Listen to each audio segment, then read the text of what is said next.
I love my daughter and I wouldn't have it any other way. But as you get older yourself as a carer, caring for somebody else becomes more difficult. A carer is anyone who cares unpaid for a friend or family member who, due to illness, disability, a mental health problem or an addiction, cannot cope without their support. Lots of isolation and loneliness. We're not given enough recognition. It's a tough job.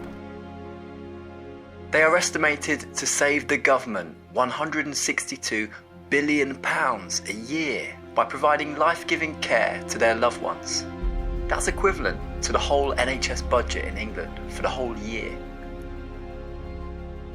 You know, we do this job, and because we don't shout and make a fuss, then we're just allowed to get on with it and do it. And I just think that carers in general are invisible at times, and it would be nice for the government to recognise us a bit more and give us a bit more support. Years of cutbacks to services and funding for carers, coupled with the cost of living crisis, have left many carers on their knees, mentally, physically and financially. Close to breaking point, calls for emotional and financial help for unpaid carers struggling to cope. The way things are at the moment, I couldn't trust anybody else to care for her, so it's just something I have to do. Please listen to the carers, listen to what they've got to say, and if you can help, then please help, but don't ignore us, because we're not invisible. We are there to look after our families, we love them, and we want them to be safe, but the work is hard. The Open University has been carrying out a research project into the lives of carers to uncover the difficulties they are facing, where society is failing them, and crucially, how to make their lives, well, livable. With the help of Gateshead Carers, a charity in the North East serving local unpaid carers, we aim to get a snapshot of life as a carer in Britain today. This is Gateshead's best kept secret. I'm called Fran. I'm 62-year-old and I look after my son Stephen, who's 31. He's got cerebral palsy, epilepsy, partially sighted, and he's a spastic quadriplegic, which means he's unable to move his arms or legs voluntarily. Everything's involuntary, and he's in a wheelchair. The disabilities carers can be faced with are varied, and each one has their own story. The people that I care for, so my mum and my partner, have both got diverse medical issues, which include everything from mobility problems to chronic pain. Both have cognitive issues, so my partner's got memory and speech problems. My mum's diagnosed with Alzheimer's. So a lot of specialist work needed in my caring role for both the ladies, but I wouldn't have it any other way. I absolutely love it. In the past, I've cared for my auntie who had dementia until she was 96. She died about 10 years ago. My husband, who died a year ago, who had early stage dementia and a brain tumour and lots of other things. And now I care for my daughter who is diagnosed with autism, but fairly high functioning, but she still needs someone to help her out with various things. With a quarter of carers living in poverty and 1 in 7 using food banks to survive, more and more are turning to charities like Gateshead Carers for advice and support. The issues that carers come to us are many and varied. We work with 5,000 people in the Gateshead who have an unpaid caring role, and that's across all conditions of the cared for person. So the individual circumstances are hugely different.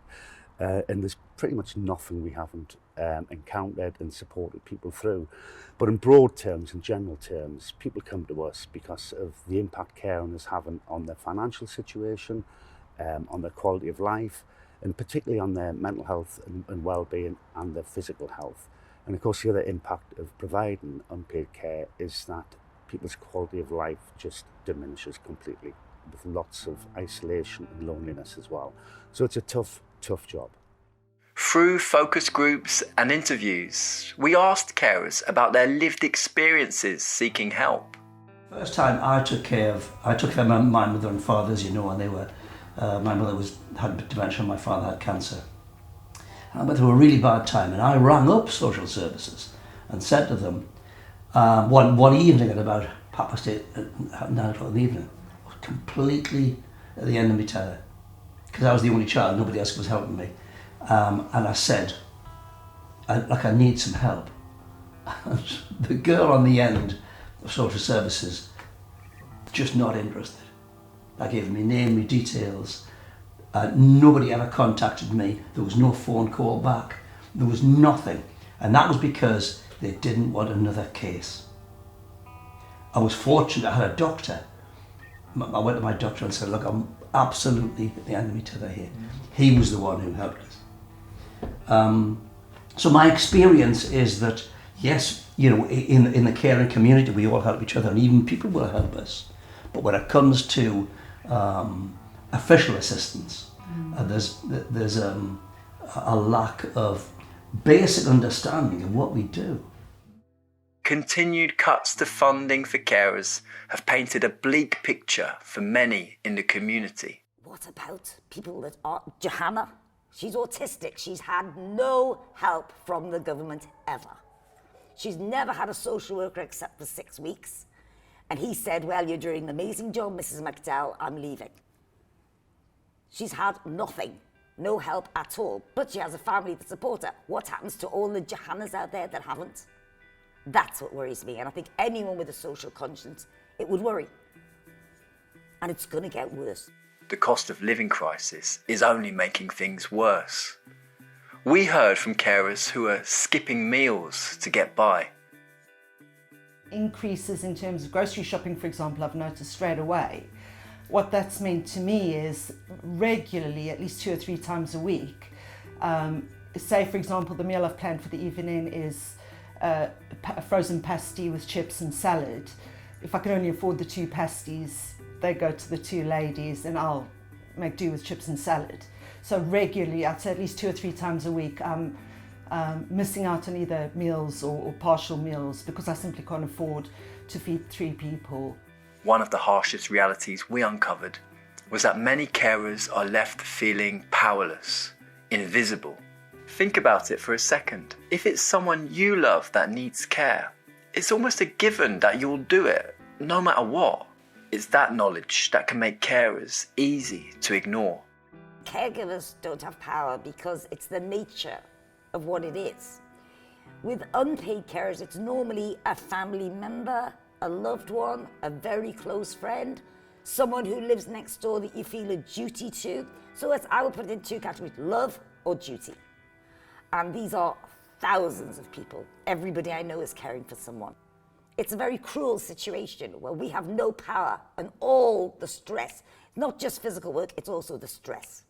Finally, we asked, what would make lives better for carers in Gateshead? A little bit more help from the government, a little bit support, a bit more money, and just someone to be able to talk to if it gets really bad.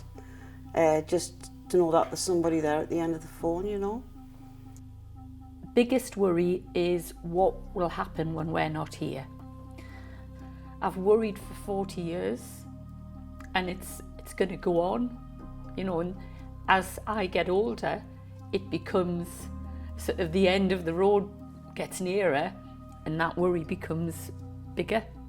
And I think it would be lovely just to say, well, I know that if something happened to us, she'll be able to stay in her own house, she'll be able to be well looked after with, you know, people that are sort of person-centred around her. I think what the government needs to know is quite clearly that it needs to take ownership and responsibility of support for unpaid carers. It's been neglected. Unpaid carers is a community, probably the largest community of interest in the UK for decades, and it's simply not good enough. And if the government doesn't act soon, and with its strategies and with its policies, make sure people are accountable nationally and at local authority level and in local health services level, for the delivery of that strategy, there's not going to be any change. So it's accountability, definitely. I'm not paid anything for my care. That needs to change.